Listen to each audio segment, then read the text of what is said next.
उधर ईरान और इजराइल जंग के दौरान ईरान और इराक में फंसे हुए भारतीय ज़ायरीन को हिफाजत के साथ भारत लाने के लिए शिया स्कॉलर मौलाना यासूफ अब्बास साहब की भारत सरकार से अपील है। जैसा कि मुसलसल इत्तलात आ रही है कि ईरान में एक बहुत बड़ी तादाद में ज़ायरीन फंसे हुए हैं और ईरान और इजराइल वार की वजह से, लिहाजा मैंने इस सिलसिले में मिनिस्ट्री ऑफ एक्सटर्नल अफेयर्स में बात की है और मुसलसल हुकूमत हिंदुस्तान से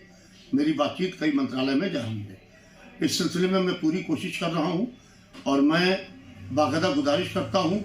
मिनिस्ट्री ऑफ एक्सटर्नल अफेयर्स से और अपने prime minister government of India से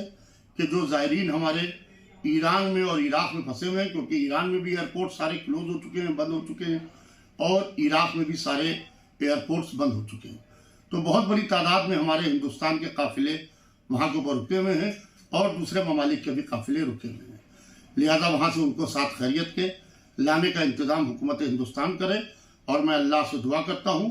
कि इस जंग में इंशाअल्लाह ईरान को फतह हो और इजराइल को शिकस्त फाश हो।